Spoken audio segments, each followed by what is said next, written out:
Hay debates, y mucho, y lo habrás leído, de el tema de la personalidad de Javier Milei. Si es inestable emocionalmente, si no lo es. ¿Cuál es tu punto de vista al respecto? No es ni más ni menos que la berretada y de las operaciones de espacios políticos en las cuales periodistas mediocres se involucran, donde llevan la discusión al plano personal. Referencia cuando vino, por ejemplo, Patricia Bullrich, hablamos de sus nietos y de cuando ella, porque a la gente también le gusta el costado humano de las personas. Bueno, pero una cosa es el costado humano y otra cosa es, como se ha hecho en este canal, traer personas a mentir, calumniar, difamar, injuriar sobre mi persona y decir cualquier tipo de barbaridad, cosa que en este canal se hizo de manera muy acentuada y que tienen periodistas que se dedican a hacer eso de modo permanente. Ver, no quiero... La libertad de prensa es fundamental para poner en caja, digamos, al poder. Ahora, la libertad, ojo, porque si vos tenés pauta, eso no es ser libre. Cuando tu medio depende de la pauta oficial, ahí se terminó la libertad. Porque se dice, hay que dividir la parte de propaganda, como es la pauta oficial, de la parte de libertad de prensa. A ver, exactamente, vos no podés recibir fondos del Estado.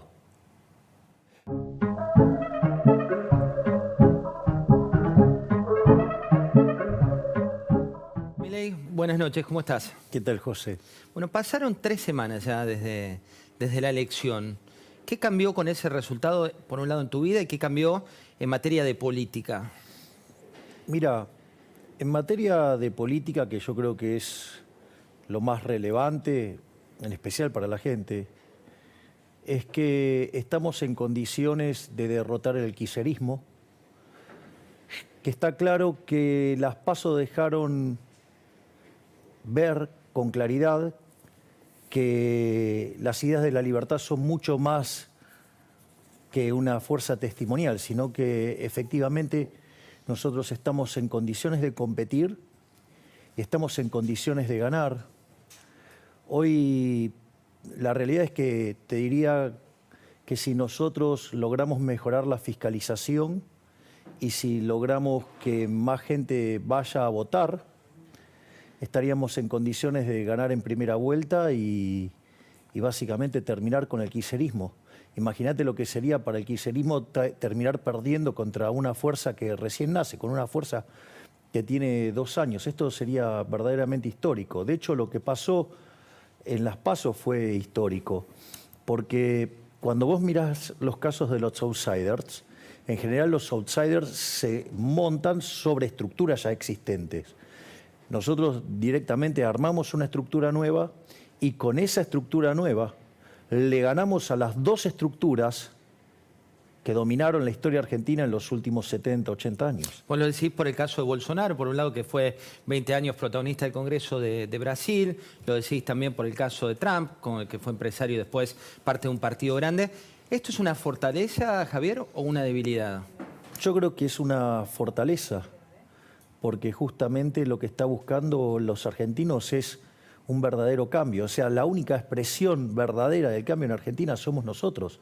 Es decir, por eso nosotros seguimos sosteniendo que una Argentina distinta es imposible con los mismos de siempre, porque básicamente lo que vos ves es que son los mismos personajes, los mismos que fracasaron y fracasaron y que fracasaron, que el sistema no les dio respuesta, porque vos fíjate, en el 2001 hubo un que se vayan todos.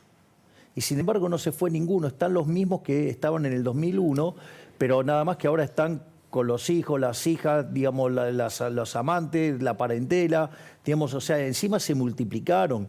Además, era aunque se vayan todos porque estábamos abrumados por la carga del Estado y lo duplicaron. Entonces, verdaderamente, lo que te diría es, me parece que si vos seguís haciendo lo mismo, no podés esperar resultados distintos. Y lo que uno ve es que los mismos de siempre, ¿sí?, lo que están haciendo es proponer las mismas cosas que propusieron siempre bajo la consigna, Hayek lo llamaría la fatal arrogancia, bueno, pero que si lo hacen ellos lo van a hacer bien. Y la verdad que acá no es un problema del chef, el problema es la receta. Es decir, lo que tiene Argentina es que está contaminado de socialismo y si no hacemos un cambio de 180 grados en esa línea, muchas chances de mejorar no tenemos. Por lo tanto, el único cambio verdadero somos nosotros. Los únicos que estamos en condiciones de derrotar al kirchnerismo somos nosotros, y que, bueno, espero que también, digamos, los argentinos tomen conciencia que la mejor forma de sacar y terminar con el kirchnerismo somos nosotros, porque nosotros sacamos 30% de los votos respecto al 21% de los votos que sacó Massa y menos del 17% que sacó Bullrich, ¿no? Porque después, digo, esa mentira que tratan de instalar, de sumar, digo, olvídense, muchachos, de sumar peras con bananas. Hay cosas que no son pasables. Y después otra cosa que sucede es, frente a la situación que ahora vos ves que nosotros estamos en condiciones de ganar, bueno, es el momento de que nos apoyen para que le demos la estocada final al kirchnerismo y terminemos con el kirchnerismo. Javier, quiero mostrarte al presidente de la Nación, presidente Alberto Fernández, que volvió a hacer declaraciones esta semana. Veamos qué es lo que dijo y charlamos de lo que comentó. Mirá. Yo les pido a todos que reflexionemos, porque yo entiendo que con la pandemia y con los problemas que estamos viviendo, la guerra, la sequía, que nos ha privado de $25.000 millones a la Argentina, yo entiendo que son momentos difíciles y entiendo que muchos estén desalentados, pero conviertan ese desaliento en fuerza para que la Argentina no retroceda, para que la Argentina no vuelva atrás. No es todo lo mismo. Yo les pido que piensen, que reflexionen, que por más que canten rock y se tiren los pelos para adelante, detrás de toda esa fachada hay una enorme mentira que engaña a los jóvenes y que engaña a los confundidos. Bueno, Alberto Fernández. Bueno, él es parte de la decadencia argentina. Él es parte de estos 40 años de Argentina hundiéndose. Él es parte de esto de una Argentina distinta es imposible con los mismos de siempre. Él es parte de los mismos de siempre. Por lo tanto, la realidad es que si seguimos por este camino, Argentina, el único destino que le queda es ser el país más miserable del mundo. Porque Argentina entró al siglo XX siendo el número 1, hoy está a 140 del tipo de cambio paralelo, y si seguimos con estas políticas, básicamente vamos a terminar hundidos en la más brutal de las miserias. ¿Qué es lo que propongo yo? Yo propongo las ideas de la libertad. Yo siempre me parece que siempre es bueno dar la definición de liberalismo que nos brindó nuestro máximo prócer de las ideas de la libertad, que es Alberto Venegas Lynch, hijo, con quien además tengo el honor de ser amigo, y tenemos el honor también de tener a uno de sus hijos, a Berti, como primer candidato a diputado nacional por la provincia de Buenos Aires. O sea, mirá el lujo que estamos llevando nosotros al Congreso. Y en ese contexto, ¿qué te dice? El liberalismo es el respeto irrestricto del proyecto de vida del prójimo, basado en el principio de no agresión y en defensa del derecho a la vida, a la libertad y a la propiedad. Es decir, es muy concreto. Y entonces, ¿quién se podría oponer a defender el derecho a la vida, a la libertad, a la propiedad? Es decir, es un programa muy concreto, digamos, que tiene un anclaje moral muy fuerte. Y la verdad es, mirá, ¿cuáles son los resultados de este modelo que nosotros proponemos? Mirá, los países que son más libres son 8 veces más ricos que los reprimidos. El decil más bajo de la distribución está 11 veces mejor que el par de su país, del país reprimido, pero además está mejor que el 90% de la población del país reprimido. Tienen 25 veces menos de pobres, 50 veces menos de pobres extremos. Además, la gente vive un 25% más. Son muy claros los resultados del modelo que yo propongo. Yo no vengo, y voy a decir algo más. Esto Argentina ya lo hizo. Cuando Argentina implementó la Constitución de Alberdi en 1860, o sea, la Constitución del 53, que cuando se anexa a Buenos Aires, digamos, se empieza a aplicar, de ser un país de bárbaro, en 35 años nos convertimos en la primera potencia mundial. Países que abren al mercado. ¿Querés una experiencia más reciente? El caso de Irlanda. Irlanda hoy tiene un PBI per cápita de $120.000 y era el país más miserable de Europa antes de empezar con las reformas pro mercado. Es decir, ni siquiera ya tiene sentido comparar Irlanda con Estados Unidos porque lo pasó, pero por arriba en términos de PBI per cápita. Entonces, lo que hay que comprender es que las ideas de la libertad traen prosperidad, reducen la pobreza, es decir, te da una esperanza de tener una vida mucho mejor. Es decir, digamos, fíjate que nosotros, la gente lo que puede es poder ahorrar, pide poder terminar con la inflación, pide poder comer. Digo, pareciera una cosa increíble, digo, que en Argentina la gente, digo, tenga que estar pidiendo poder comer, poder llegar a fin de mes. Hoy el 30% de los trabajadores formales son pobres. Es decir, esto es un descalabro económico y es un descalabro social. Y el origen es haber abrazado ideas colectivistas. Es decir, Argentina se hunde porque desde 1916 empezó a abrazar dosis creciente de socialismo y así estamos. Javier. Ese es el cambio que nosotros proponemos, que es el cambio que nos va a sacar de esta miseria. Y somos los únicos que estamos dispuestos a hacer esto. ¿Sabes por qué? Porque hoy, como están las cosas, en términos de poder fáctico hoy, al margen, digo, de lo que pasó en las PASO, es que el problema radica en que la solución está en manos del propio problema. Es decir, los políticos que hoy están en el poder, que tendrían que hacer la reforma, no están dispuestos a hacerla, tanto los de, digamos, como digamos, el Frente de Todos o Unión por la Patria y Juntos por el Cambio, ninguno están dispuestos a hacer esos cambios. Porque esos cambios implican que tienen que ceder sus privilegios. Por eso es que la gente se dio cuenta que con los mismos de siempre es imposible hacer esto. Entonces eligió por una solución outsider. Hablando de outsider, y me parece interesante la lectura que hacías al principio de otros outsiders en la región, que es algo de lo que se habla mucho. Algunos, como fue el caso de Bolsonaro, como fue el caso de Trump, terminaron su mandato. Otros, como puede ser Simi Morales en Guatemala o Pedro Castillo, tuvieron muchas dificultades. ¿Te preocupa la gobernabilidad? ¿Crees que ese es tal vez el tema más complicado eventualmente? Yo creo que vamos a tener en primer lugar el apoyo de la población. O sea, si nosotros llegamos, es un verdadero cachetazo a la casta política empobrecedora argentina. Es decir, las PASO ya fue un primer cachetazo. Imagínate, digamos, si llegamos a ganar, esto va a ser un terremoto para los políticos tradicionales.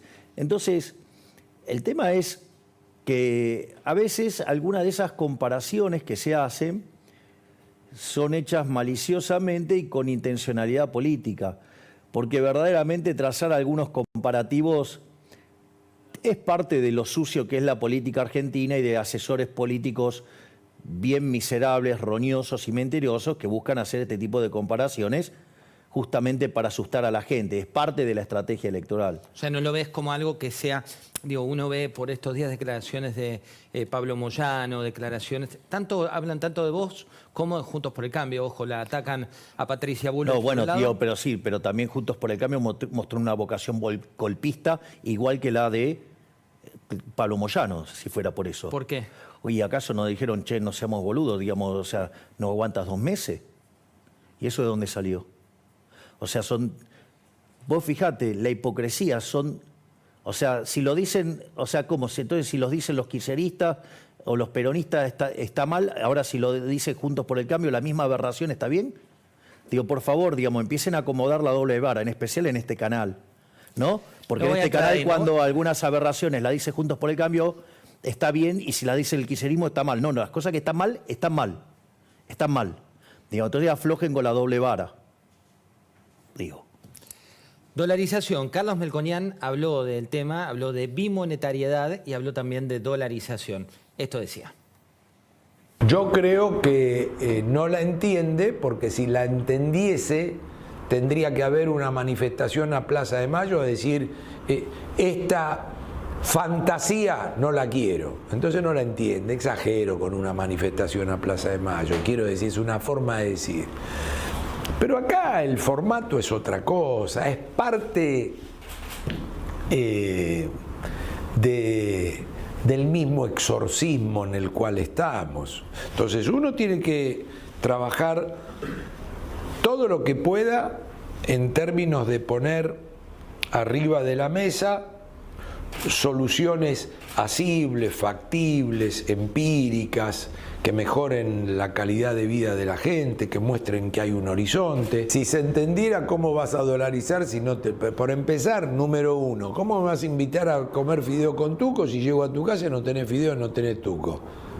Me mentiste al final. No, yo en 20 meses te prometo que consigo fideos. No, vos me venís diciendo, venía a comer fideo con tuco. Y se terminó. Hoy estuvo en la cornisa, también muy respetuoso con vos, hay que decirlo, cuando se le preguntó concretamente respecto del debate con Milei, de las cuestiones de Milei, dijo, mirá, yo a Javier lo conozco hace mucho tiempo, no quiero personalizar, pero sí tiene su concepto respecto de los fideos con tuco, la dolarización. ¿Cuál es tu opinión? Vamos por partes. Nosotros lo que hablamos siempre es de eliminar del Banco Central. Hablamos de competencia de monedas, y eso vos me conocés hace años, y hay referencias de artículos míos desde el 2016 hablando de esto. O sea que... Sí, hace 9 años hablabas de demoler keynesianos. De bueno, hecho, exacto. Tenemos una entrevista hecha hace mucho. Entonces, dicho esto, digo, tratando de eliminar el problema de la falacia del hombre de paja, que dicen que yo dije, y entonces a partir de esas mentiras me acusan de cosas, o digamos lo que tiene que ver con desconocer o no entender o mala intención, digamos, editando videos y ese tipo de cosas. Al margen de eso, primero, o sea, en nuestro caso, digamos, es un caso más general porque es competencia de todas las monedas. Y por otra parte, lo que nosotros sí queremos hacer es eliminar el Banco Central, porque básicamente esa solución solamente existe porque existe el curso forzoso, porque existe una restricción a la libertad. Entonces, nosotros, esa solución bimonetaria, a nosotros, yo estos días estuve debatiendo públicamente con Massa, porque llamó a esto dolarización cobarde. Digo, entendible, ¿no? El argumento que usa, porque, digamos, o sea, es así, Juntos por el Cambio es todo tibio, todo en el medio, todo con miedo, todo, digamos, todo así, sin sustancia, todo a mitad de camino. Entonces, ¿qué es lo interesante? Pero yo la llamé dolarización sangrienta. Porque si verdaderamente va a ser un esquema monetario, digo, sacar curso forzoso. O sea, digo, sé libre de verdad. Entonces, si vos sacás el curso forzoso, lo que vos vas a tener es un cambio de portafolio violento que te va a generar una hiper en pesos. Entonces, ¿por qué es dolarización sangrienta? Porque a la postre vos vas a estar terminando en un proceso de dolarización, pero no solo que dolarizás, sino que lo haces mandando el 80% o 90% de la población debajo de la línea de la pobreza. Es decir, generás una calamidad, generás una catástrofe económica. La realidad es que los ideólogos de esto, puertas adentro, te lo reconocen, pero no lo quieren hacer público, porque además son cobardes. Entonces hay que explicarle a la sociedad que si se hace eso en libertad, es decir, levantás el curso forzoso, el cambio de portafolio va a dejar al 80% de los argentinos, por lo menos, colgado del pincel. Lo que nosotros decimos es, en cuanto a lo que tiene que ver a nuestra propuesta, que es eliminar el Banco Central, la dolarización es más que nada, digamos, una cuestión cosmética de cómo se hace el cierre del Banco Central. Nosotros tenemos varios argumentos. El primer argumento es de índole moral. La pregunta es, ¿para vos robar está bien? No.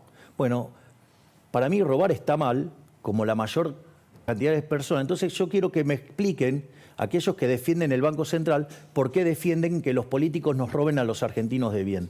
De hecho, durante los últimos 20 años los políticos nos robaron 280.000 millones de dólares con el señoriaje, es decir, con la emisión de dinero para financiar el fisco. Entonces, que me expliquen por qué consideran que está bien que los políticos nos roben a los argentinos de bien, el fruto de nuestro trabajo. Es más, este gobierno se encamina a robarnos cerca de 90.000 o poco más millones de dólares. Esto significa que cuando vos tomás los últimos datos, nos están robando 25.000 millones de dólares por año. Es decir, el día que vos cerrás el Banco Central y se cortó el señoriaje, le sacaste a los políticos 25.000 millones de dólares y se lo diste a las personas de bien. Mirá si no será interesante como programa social, por decirlo de alguna manera, para todos los argentinos. Es decir, les quitás 25.000 millones de dólares a los políticos ladrones para dárselo a los argentinos de bien. Es un gol. Pero al margen de eso, entonces, robar está mal. Entonces, que me vengan y me justifiquen por qué defienden el robo de los políticos. Primer punto. Segundo punto es, hay cuestiones de índole técnica. Suponete lo siguiente, yo pongo una fotocopiadora y me pongo a imprimir billetes. Vos no lo vas a aceptar porque sabes que es una estafa. Ahora, la pregunta es, ¿por qué no lo puedes hacer vos? ¿Por qué no lo puedo hacer yo? ¿Y por qué lo puede hacer el Banco Central? ¿Por qué? Porque existe el curso forzoso, es una estafa. Pero, ¿me comprendés? Es decir, no hay igualdad ante la ley. Vos no lo podés hacer, pero sí lo puede hacer un político. Y con eso puede robarte, con lo cual es complicado. Es más, si, por ejemplo, no sé, yo te hago una pregunta. Suponete que armás no sé, el mejor vino del mundo, ¿sí? Con la botella y todo espectacular. Y lo llevas a una sociedad de abstemios. ¿Cuánto vale? No sé, nada. 0. Bueno, digo, los argentinos no quieren los pesos. ¿Sabes qué significa? Que los saldos reales, ¿sabes qué? De equilibrio son 0. Quiere decir que vos cualquier cantidad de dinero que ofrezcas, como los saldos reales de equilibrio son 0, los precios tienen que entender infinito. O sea, vas a vivir sumergido en una inflación. Es decir, los argentinos ya sabemos que utilizan la moneda para estafarnos. Después está la cuestión de la instrumentación técnica. Nosotros tenemos... Esta semana me arrimaron una propuesta adicional. Si nosotros tenemos 5 variantes de dolarización. ¿Quién te le arrimó? Una persona, digamos, un economista brillante y con fuerte conocimiento financiero. Porque una de las cosas que hay que comprender acá, y que lamentablemente yo veo la pésima calidad del debate con gente poco formada en estos temas, yo lo que noto es... En primer lugar, hay gente que no sabe lo que es un modelo de equilibrio general de stocks. Justamente en esta que tiene que ver con el cómputo de todas las hojas de balance. Ninguno de los que critican la dolarización o que hablan peste de la dolarización y todo, jamás vieron en su vida un modelo de equilibrio general de stocks. Ojo, el ciudadano de pie que te está mirando también. Bueno, está bien. No estudió economía. No, yo lo entiendo, pero yo lo que tengo que hacer es contarle a los ciudadanos que estos que están haciendo las críticas son personas que tienen falencias técnicas graves. Entonces, no saben lo que es un modelo de equilibrio general de stocks, por lo tanto son gente muy floja en aspectos de teoría monetaria, por decirlo de alguna manera. No, pero no, estos son temas muy delicados. Además, muchos de ellos, por una cuestión de formación, carecen de conocimiento básico de microfundamentos adentro de un modelo de equilibrio general, con lo cual eso también hace que tengan calidad de análisis muy malo. Es más, vos para entender la lógica de este problema, vos tenés que rescatar el pasivo del Banco Central, que oscila, según a cuánto se va el tipo de cambio, entre 35.000 y 40.000 millones de dólares. Lo que debe el Banco Claro, Central. que es la base monetaria y las LELIQs.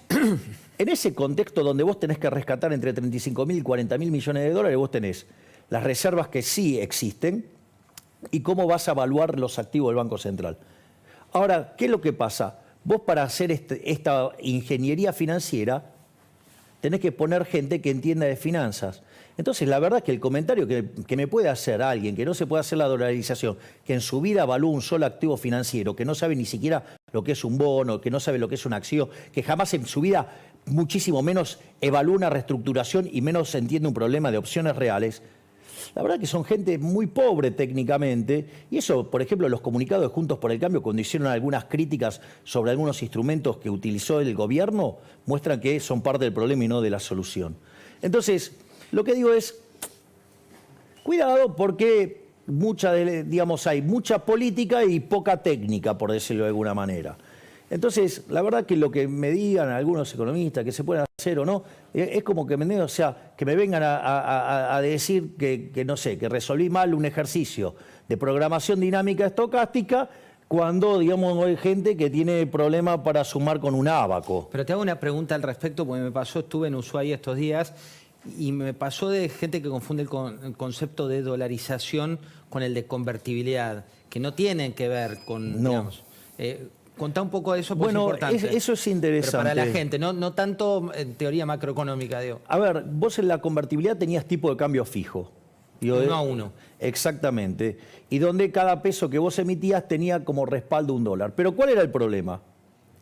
El problema es que, si bien vos tenías un banco central independiente, vos tenías todos los contratos de la economía determinados en esa moneda, la regla era fácil de entender, la regla era popular porque ganaba elecciones y todo, el día que se le terminó a los políticos el financiamiento, fueron y volvieron y abrieron y pusieron en funcionamiento de vuelta la maquinita, nos dijeron que esta vez iba a ser diferente, ¿no? en ese momento. ¿Y qué pasó? Mirá, durante los primeros 4 años del kirchnerismo la inflación casi fue del 10% promedio, en los segundos fue 20, después 30, en el segundo gobierno de Cristina, con Macri 40, y hoy la inflación viene viajando al 150%. Es decir, hoy tenés niveles de inflación, digamos, similares a los que tenías en el 1991. Hoy tenés un desequilibrio monetario como el que tenías en la previa del Rodrigazo. Hoy tenés además un desequilibrio en el balance del Banco Central entre pasivos remunerados y base monetaria, que es equivalente al que vos tenías en el primer trimestre del 89. Encima con el agravante de que tenemos peores indicadores sociales que en el año 2001. El día que nos peguemos la piña va a ser monumental. La única forma de evitar seriamente la hiperinflación, porque ¿qué es la hiperinflación? Es la muerte del dinero. La única forma de evitar seriamente la hiperinflación es rescatando los pasivos del Banco Central, ya sea las LELIQs y la... Entonces vos fíjate que nadie habla de qué van a hacer con las LELIQs. Nosotros sí hablamos qué vamos a hacer con las LELIQ en cada una de las distintas alternativas de dolarización. O sea, nosotros sí, fíjate que mientras que todos te están hablando del flujo, de la parte que tiene que ver con el déficit fiscal, ahora yo te explico, el déficit fiscal más el déficit cuasi fiscal son casi 14 puntos del PBI. Y 2/3 de eso lo genera el Banco Central. O sea, el problema adentro del Banco Central es mucho más grande que el que vos tenés en el fisco, para que te des una idea de orden de magnitudes. Entonces, si no te dicen cómo arreglan eso, te están mintiendo. Te están mintiendo, y nosotros lo hacemos de manera explícita en cada una de las alternativas de dolarización. Entonces, ¿cuál es el punto? El punto acá es el siguiente. Lo que hace esto es eliminar el riesgo de hiperinflación. Porque yo tengo una pregunta. Porque acá también dijo, no, bueno, no, una dolarización lleva a la hiper. Eso es una mentira estúpida. Porque, a ver, si acabamos de reconocer que las LELIQs y la base monetaria son pasivos. Bien, yo tengo una pregunta. Si vos tenés títulos de una empresa, sí, y vos vas a rescatar esos títulos, ¿valen más o valen menos? Si los vas a rescatar, valen más. Bien, entonces si vos vas a rescatar las LELIQs y vas a rescatar la base monetaria, valen más, no menos. Que valgan más quiere decir que el nivel de precios pasa a estar acotado, deja de estar la hiper. ¿Y cómo las rescatás? Lo que tiene que ver con la base monetaria, vos lo podés rescatar con lo que vos tenés de reserva, porque ahí hay otro error grosero que cometen los economistas. Yo no sé si lo hacen por mala intención, porque son torpes, porque son ignorantes. Cuando vos computás reservas internacionales netas, lo haces en el marco de un programa del Fondo Monetario Internacional para chequear la consistencia de la política monetaria y la política fiscal y la contraparte en el sector externo. Entonces, por eso le chequeas las reservas internacionales netas. Pero cuando vos vas a hacer un ejercicio donde vos vas a liquidar al Banco Central, vos tenés activos que sí podés utilizar para liquidar el Banco Central. Y esos activos que vos tenés internacionales están en torno a los 10.000 millones de dólares, con lo cual te alcanza para rescatar la base. Y vos después tenés 120.000 millones de dólares en títulos públicos para rescatar 30.000 millones de dólares de LELIQs. Hoy en realidad es un poco menos por el salto que tuvo el tipo de cambio. Claramente esos títulos no cotizan a la par. Esos títulos, si cotizando a mercado, que sería 1/3, a vos te alcanza y te sobra para rescatar tus LELIQs. Entonces, digo, yo no tengo la culpa, digo, que haya ignorantes que no sepan valuar, digamos, instrumentos financieros. Pero claro, nunca en su vida tradearon un activo. Jamás, o sea, digo, el único contacto que han tenido con una mesa de dinero fue para ir a hablarles de economía. En cambio, digo, yo he trabajado de eso. Entonces, digo, en un banco internacional, ¿no? Sí, sí, digo, yo he trabajado en HSBC como economista, como analista, después fui economista jefe en Máxima FJP, digamos, en un momento hasta me tocó manejar el portafolio de acciones, o sea, algo, digamos, de ese tipo de cosas entiendo, y veo que del otro lado hay mucha chicana política y poco conocimiento. Entonces, ¿sabes qué? ¿Que quieren seguir embarrando? Que sigan embarrando, pero nosotros vamos a llegar y vamos a ir por el Banco Central, lo vamos a cerrar y vamos a terminar con la inflación. Porque la pregunta es la siguiente. A ver, primero, ¿vos necesitas tener Banco Central para ser un país desarrollado? ¿Hay países desarrollados sin Banco Central? Por ejemplo, Argentina fue un país desarrollado y no tenía Banco Central. Si el Banco Central, ¿de qué año es? 1935. con lo cual no teníamos Banco Central, teníamos una caja de conversión. Los 50 años de caja de conversión, ¿sabes cuánto Argentina cuánto tenía de inflación? 0,9% anual. Después, cuando vino el Banco Central mixto, saltamos a 6. Cuando lo nacionalizamos en 1946 hasta 1991, la inflación promedio fue de 250%, le quitamos 13,0 a la moneda, tuvimos 2 hiperinflaciones sin guerra. Después vino la convertibilidad. ¿Qué inflación tuvimos la convertibilidad? 9% en promedio, pero se concentró en realidad en los primeros 20 meses, desde abril del 91 hasta enero del 93. A partir de ahí, Argentina pasa a ser el país con menos inflación del mundo. Javier, tengo muchas preguntas. ¿Me entendés lo que te digo? Que Sí. después ya contamos lo que pasamos después de la convertibilidad. Lo que digo es, la pregunta es al revés. ¿Yo tengo que tener Banco Central? Si es un mecanismo de estafa, porque eso es el cuarto punto en favor de terminar con el Banco Central. ¿Por qué? Porque es un mecanismo por el cual los políticos nos roban 25.000 millones de dólares. Por eso, digamos, toda la casta política, de un lado y del otro, están en contra de la dolarización.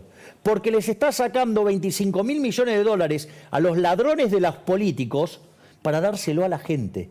Tengo que mostrarte, porque pasó hace minutos, lo que dijo Melconian, en este caso como referente económico del Banco Central. Me parece interesante para seguir profundizando en tu punto de vista. Mira. ¿Hay que cerrar, hay que prender fuego el Banco Central? No, yo he hecho un ejemplo muy simple, de nuevo, yendo a cuestiones prácticas. Si yo tomara 180 países en el mundo y vos me decís, mira, 90 tienen y 90 no, para no exagerar, si me dijeses 150 no tienen y 30 sí, si me decís 90 y 90, ahora si me decís de 180, 180 tienen. Entonces, lo primero que digo, sin cerrarme, Okay. Lo peor que uno puede en la vida es cerrarse, sin cerrarme. Si vení, si 180 gana 180-0, estoy abierto. ¿Me podés explicar por qué vos lo querés cerrar? Cuidado con todas esas fantasías, porque primero hay que escucharlas, hay que traducirlas, hay que decir por qué. A ver, se llama falacia ad populum. Que todos lo hagan no quiere decir que esté bien. Vamos a ponerlo en estos términos. En Sodoma estaba permitido robar, todos robaban. Así terminó, destruida la ciudad. Lo voy a poner en términos más fácil. ¿Sabes qué? Si la Asamblea del año 13 pensara en esos términos, seguiríamos teniendo esclavitud, porque había esclavitud en todos lados. Salvo que esté a favor de la esclavitud. O sea, lo que te está diciendo acá es que él en el año 1813 hubiera reclamado por seguir sosteniendo la esclavitud. De hecho, es una forma de socialismo el Banco Central, es socialismo monetario. Entonces, primer punto es, a mí no me corran con falacias, porque la verdad es que, entonces digo, es alguien que está a favor de la esclavitud. En el fondo, digamos, o sea, es una forma de dominación de los políticos hacia los individuos, es una forma bajo la cual los políticos le roban a las personas. Entonces, digo, quiere decir que está a favor de robarle a las personas. Primer punto.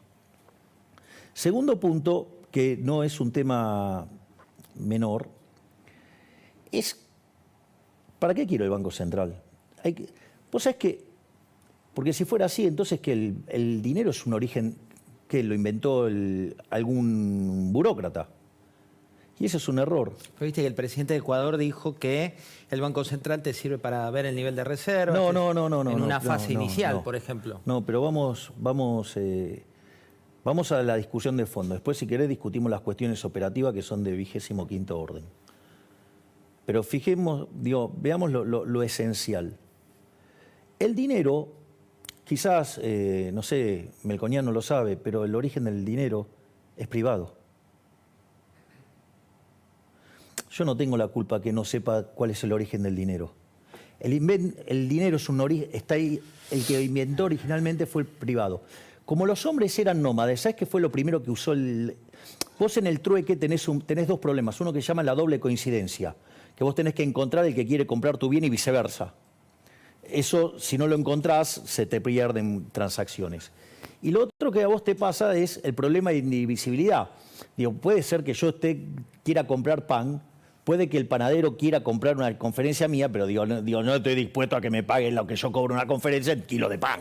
Digo, pues no tengo de dónde metérmelo, por decirlo de alguna manera elegante. Dicho esto, el primer dinero, ¿sabes cuál fue? Fue el ganado. Porque como el hombre era nómade, entonces el dinero iba con ellos, que era el ganado. Una vez que el hombre se hizo sedentario, una de las primeras monedas que usó, ¿cuál fue? El trigo. ¿Por qué? Porque comía pan. Entonces no compraba y vendía trigo porque quería trigo, sino que lo usaba de bien de intercambio indirecto. Lo primero que hay que entender es que el dinero es un bien de intercambio indirecto, que te sirve para hacer las transacciones que vos querés. Entonces, por ejemplo, vos ahí tenés el caso del trigo, tenés el caso del lino, tenés el caso de la sal, tenés el caso del tabaco, ¿sí?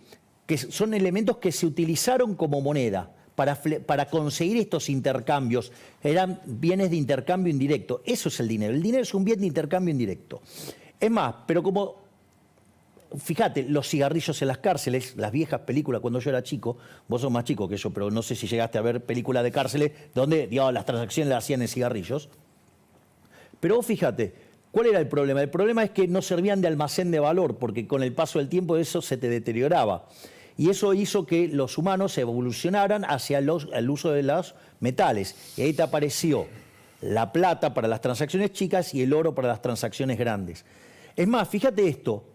Cuando vos querías comercializar con otra región, ¿cuál era el problema? Y que vos llevabas un cartel que decía, acá llevo metálico. Vos fíjate, la lógica, hay una serie hermosa, que seguro esa sí la viste, El Zorro. Sí, cómo no. Bueno, El Zorro era un anarcocapitalista. ¿Por qué? Porque ¿qué era lo que pasaba? Era un defensor del libre comercio, porque cada vez que venía alguien en el puerto y que quería hacer comercio con la gente del pueblo, ¿qué era lo que pasaba? Iban los delincuentes y lo atacaban. ¿Por qué? Y porque casi como que llevaban un cartel que llevaban oro. Entonces, el Zorro que hacía, digamos, interceptaba a esos delincuentes. Y también peleaba con los delincuentes de la ciudad, que eran ¿quiénes? Los soldados, los que venían a representar al rey, o sea, el Estado. O sea, un personaje maravilloso el Zorro. Ya veo que ahora cuando digamos, los chicos de izquierda se enteren de esto, seguro que van a pedir que lo censuren. Pero... Entonces, ¿qué es lo que quiero decir? Vos ahí tenés el origen del dinero. El origen es privado. Pero en 1445, en el primer Congreso de Génova, ¿qué es lo que pasó? Se apropiaron del dinero. ¿Por qué? Porque frente a esta situación de que vos no podías andar con el metálico, ¿qué hiciste? Lo depositabas en un lugar, te daban unos certificados y vos pagabas con esos certificados y se hacía el clearing. ¿Y qué descubrieron los políticos? Que podían hacer eso para robarle a la gente. Y entonces en el primer Congreso de Génova de 1445 se apropian de esa función y se quedan con el curso forzoso. Y a partir de ahí se produce la estafa de los estados hacia el sector privado. Entonces, la pregunta es, ¿por qué defienden la estafa del sector público al sector privado? ¿Por qué defienden que los políticos le roben a los argentinos 25.000 millones de dólares? Claro que, digamos, en todo el mundo quiere tener, todos los políticos quieren tener Banco Central, porque es un mecanismo por el cual te estafan. Mira, te lo voy a hacer así. Un Banco Central que desde el inicio del siglo XX hasta hoy, del siglo XXI hasta hoy, ¿no?, generó 100% de inflación, ¿sería un Banco Central bueno o malo? Malo. Bueno, ese es el caso de la Reserva Federal.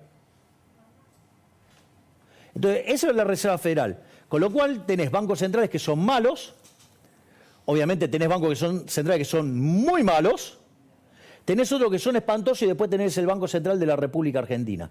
Entonces que vengan y me expliquen por qué están a favor de robarle a la gente. Javier, tengo muchas preguntas, te voy a pedir definiciones. No, quiero otra más. Sí. No, porque dicen, no les vamos a permitir que emita. Y si le vas a romper la maquinita de imprimir billetes, ¿para qué lo querés tener? ¿Para sostener a los ñoqui? ¡Ey! ¿Por qué no son un poquito más coherentes? ¿Por qué no hacen bien las cuentas? ¿Por qué no estudian un poco? ¿Por qué no se tratan de salir de esa chatura? O sea, yo entiendo, digamos, que es más fácil tomar videos míos, o sea, porque en la tele, digamos, hoy estamos explicando, pero digo, eso, digo, yo lo hago, digamos, hay otros formatos que lo hago y que lo podrían hacer ahí. Pero no, toman en la tele, cortan pedazos, Para hablando de la editan. tele y de los cortes, quiero compartir con vos Luis Barrio Nuevo, que dio declaraciones, quiero que lo veas y me des tu opinión de esto que dijo, pero también de otra placa que quiero compartir. Mirá. Que la gente fue a votar y votó con un cambio y votó con la bronca. Yo creo que esto fue lo que sucedió y ahora, te digo, hoy veo que no tengo duda y por lo que estoy viendo, porque los veo en mis nietos, ya no en mis hijos, en mis nietos que ya votan, ya lo estoy viendo, todos con Milei. Entonces yo creo, como decimos los catamarqueños, yo creo que gana en primera vuelta sin chicote. Bueno, por un lado, esto es una definición de Barrio Nuevo. ¿Qué opinión te merece Barrio Nuevo? A ver, los sindicalistas tienen un rol representando a los trabajadores. Y si vos, yo vi el video es bastante más largo. Sí, sí. Y es interesante lo que dice, porque todo eso que alientan de la no gobernabilidad y todo, muestra una posición absolutamente componedora y conciliadora y que muy lejos de lo que propone el gobierno y Juntos por el Cambio en términos de ser bastante golpistas, ¿no? O sea, los dos. ¿Tuviste reuniones ya con tus referentes? No, con Barrio Nuevo no tenemos. Cuando mostramos la placa de lo que es el sindicalismo más tradicional, no, esto es la frase, tenemos otra con los años, ¿no? Con la cantidad de años que tienen al frente de distintos sindicatos. Digo, esto es parte de la casta, ahí lo estás viendo, acá no estaba. Pinturas 47 años, tenés aeronavegación de entes privados 46, ahora sí lo tenés, Javier. Gastronómicos 42 años, 38 años, Daer 37 años, Ligieri. Digo, ¿esto es parte de la casta también o no cuando vos ves que se perpetúan en el poder? A ver, yo lo que digo es, en los políticos también tenés eso, ¿no? Digo, tenés a Gildo Infran. No, por eso te digo, ¿también es casta? No, pero también, digamos, o sea, porque a algunos se les descuidó, digo, también tenés la familia Pose, ¿no? Digamos, porque Gustavo Pose, que era el candidato a vice de gobernador de Larreta. Tenía a su hija como precandidata, que sí, perdió. Y él venía de estar manejando el municipio y el cual lo heredó de su padre. Sí, o Andriotti, o tenés lo que pasó por eso, de vuelta, Tigre también, ¿no? Entonces, digo, será una cuestión de que tendrán que resolver ellos internamente de por qué esto funciona así. Ok, pero ¿no te parece algo que hay que también romper en ese sentido? Pero de vuelta, eso es un problema que tienen que resolver los sindicalistas. Digo, no tengo por qué estar rompiendo yo una institución. O sea, yo, digamos, estoy aspirando a ser presidente de la Nación Argentina. No, porque Pablo Moyano, mirá lo que dijo Pablo Moyano, me parece... Está bien, pero lo que digo es, ojo con estas cosas y de vuelta, ojo con la doble vara, porque... No, pero se le preguntaría a Patricia Bullrich también, ¿eh? No, digo, también a Patricia Bullrich, o se le preguntaría a Massa también. Bueno, pero estaría bueno también eso, porque también hay un montón de políticos que llevan un montón de años, ¿no? No, o sea, Bullrich debe llevar como 30 años. Completamente de acuerdo con que, pero sí, pero es distinto en un puesto, ¿no? Perpetuarte en un mismo puesto. Bueno, no sé, esa es mi opinión. Está bien, digamos, o sea, no es mi rol. Sí, yo te diría que estos están perpetuados en ser políticos y que se van acomodando de un lado al otro y se van acomodando para seguir succionando de los recursos de la gente de bien. Es decir, de vuelta, lo que digo es, todo el sistema está podrido. Todo el sistema está podrido. Lo que digo es, si vamos a mirar lo podrido que está el sistema, miremos todo. Y lo vas a ir arreglando por partes, decís. Pero hay partes que vos en las que vos sí podés intervenir y hay partes en las que vos no podés intervenir. ¿En cuáles no podés? Digo, está claro que esto es un problema, que lo tendrán que encontrar la solución los trabajadores. No es una cosa en la que yo me tengo que meter a estar rompiendo cosas. Tengo preguntas respecto de otras cuestiones, ya como tu rol como candidato a presidente de la Nación.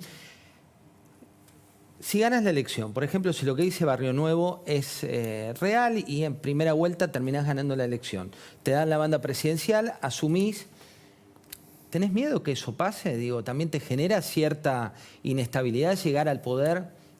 No, porque estamos preparados.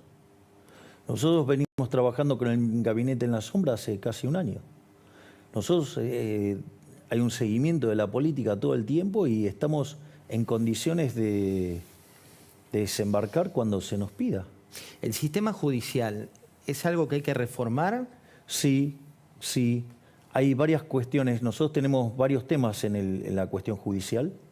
Hay una que a mí, hasta te diría, me genera una profunda irritación, que es que el Poder Judicial tenga que estar dependiendo financieramente de las decisiones del jefe de gabinete. Eso me parece verdaderamente aberrante. Hay un proyecto Con de las partidas, decís. Claro, hay un proyecto de Lorenzetti que es una mejora respecto a eso, que tiene que ver con el hecho de que lo determine el Congreso.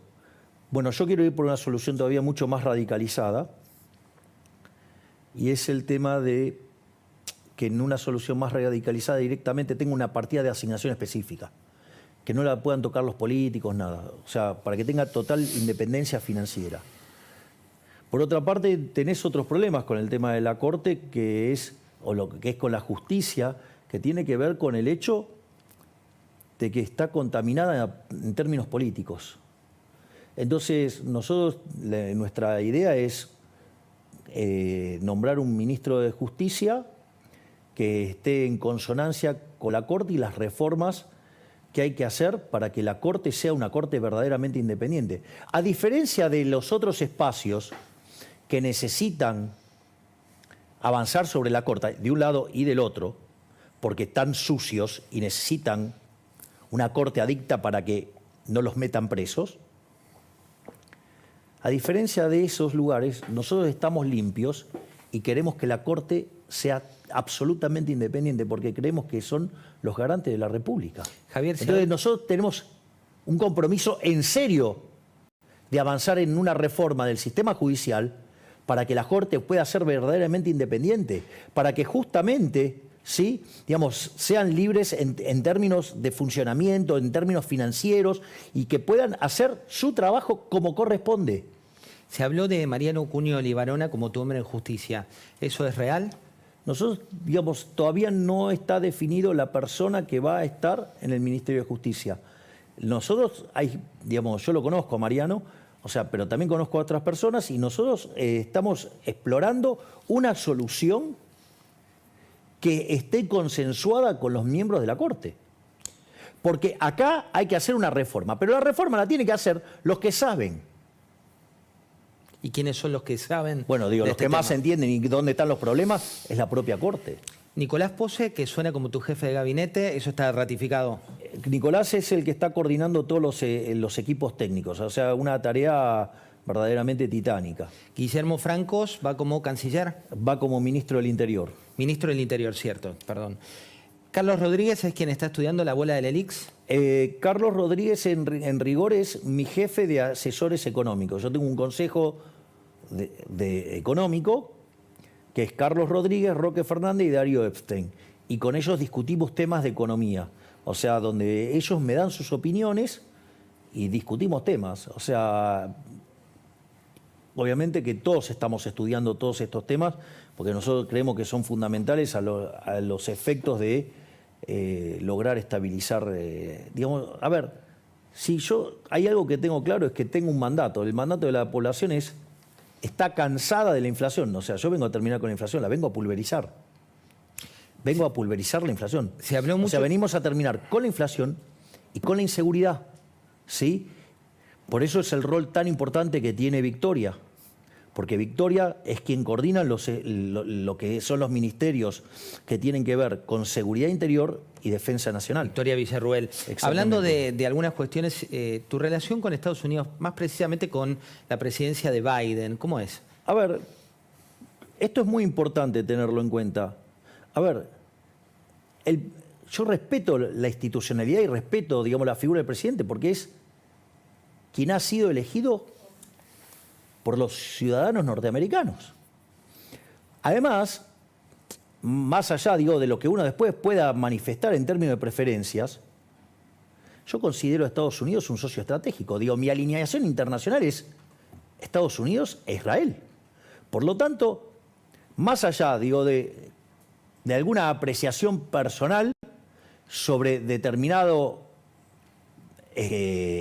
espacio político, digamos, se respeta a rajatabla la institucionalidad, el valor de la figura presidencial, porque yo considero a Estados Unidos, del mismo modo que Israel, como aliados estratégicos. En minutos voy a estar con Andrés Malamud, que ya está conectado en la trasnoche allí de Portugal. Ya tengo la mesa de las 23 esperando para charlar. Tengo 3 últimas preguntas para vos. Hay debates, y mucho, y lo habrás leído, de el tema de la personalidad de Javier Milei. si es inestable emocionalmente, si no lo es. ¿Cuál es tu punto de vista al respecto? No es ni más ni menos que la berretada y de las operaciones de espacios políticos en las cuales periodistas mediocres se involucran, donde llevan la discusión al plano personal. Si es una suerte de falacia ad hominem, o sea, ¿por qué no es vienen? una falacia, esa es una sería falacia ad la hominem. respuesta, digamos. Claro, o sea, yo te diría, ¿por qué no discutimos mis propuestas? Pero no, tienen que recurrir digamos, a cuestiones de mi vida personal. O sea, la verdad, digamos... Contexto, o sea, para que tengas referencia, cuando vino, por ejemplo, Patricia Bullrich, hablamos de sus nietos y de cuando ella, porque a la gente también le gusta el costado humano de las personas. Bueno, pero una cosa es el costado humano y otra cosa es, como se ha hecho en este canal, traer personas a mentir, calumniar, difamar, injuriar sobre mi persona y decir cualquier tipo de Ahí no, barbaridad, vos sabés cosa que en este canal se hizo de manera muy acentuada y que tienen periodistas que se dedican a hacer eso de modo permanente. Javier, no quiero entrar en esa, pero también sabes No, que bueno, está Diana bien. Mondino está invitada siempre, Ramiro Marra está No, invitado está- siempre. yo lo que estoy Todas las diciendo, espadas, digamos, es... Darío Epstein está invitado Yo siempre. también están lo que todos digo es, invitados. o sea, cómo los medios también son funcionales para ensuciar a Pero acá es personas. es una Pero pregunta, está no te bien, quiero digamos, o sea, ensuciar yo de ni- vuelta, digamos, o sea, vos sos un señor y por eso, digamos, o sea... Gracias por venir. y por eso también vengo. tengo que decir a la gente, la agenda de hoy fue completamente abierta. Digo, no hubo acá ningún condicionamiento. Eso también hay que decirlo porque es importante y también quiero destacarlo. Claro, que Eso es claro, así. digo, que se sepa. Eso es así. Digamos, o sea, yo no Eso es traigo así. preguntas Eso es así. armadas. La última. Ahora te iba a preguntar por la gran actriz y tu novia Fátima Flores, pero no voy por ahí. Voy a salir de ahí. No tengo problemas de contestar Está bien sobre ahí. ella. Estamos muy felices. Verdaderamente es una mujer estupenda, es una mujer formidable. A ver, lo voy a hacer. A ver, están las cuestiones evidentes y las cuestiones también muy profundas, ¿no? Las cuestiones evidentes es innegable que estamos hablando de una mujer superlativamente hermosa. Eso, digo, te rompe los ojos. Digamos, estamos hablando de una persona muy talentosa, porque hace un trabajo verdaderamente fenomenal. Estamos hablando de una mujer con una capacidad de trabajo y una garra verdaderamente impresionante. Y además estamos hablando de una mujer sumamente inteligente, rápida, veloz y con un sentido del humor fabuloso. Es decir, cuando haces el checklist está todo. Así es que es imposible no ser feliz estando al lado de una mujer tan espectacular. La última y muy cortita. La libertad de prensa. ¿Qué supone en el marco de la libertad de avanza? Mira, la libertad de prensa es fundamental para poner en caja, digamos, al poder. Ahora, la libertad, ojo, porque si vos tenés pauta, eso no es ser libre. Cuando tu medio depende de la pauta oficial, ahí se terminó la libertad. Porque se dice hay que dividir la parte de propaganda, como es la pauta oficial, de la parte de libertad No, de prensa. A ver, exactamente, vos no podés recibir fondos del Estado. Porque esos fondos del Estado, es decir, vamos a ponerlo en estos términos. Yo soy liberal, yo respeto tu propiedad. Tu opinión, ¿qué es? Tu propiedad. Por lo tanto, yo no me podría meter con tu opinión. O sea, vos tenés que decir de mí lo que se te dé la gana.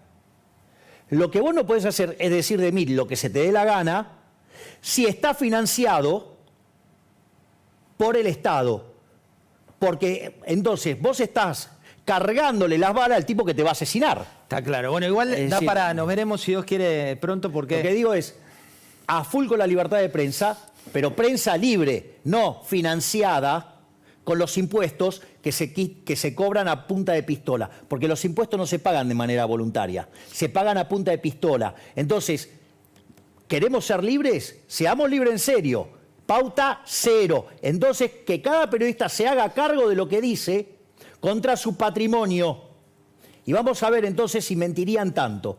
Da para repreguntarle, viste que después nos convierten en memes. Me Los encantaría. leones nos convierten en memes y demás.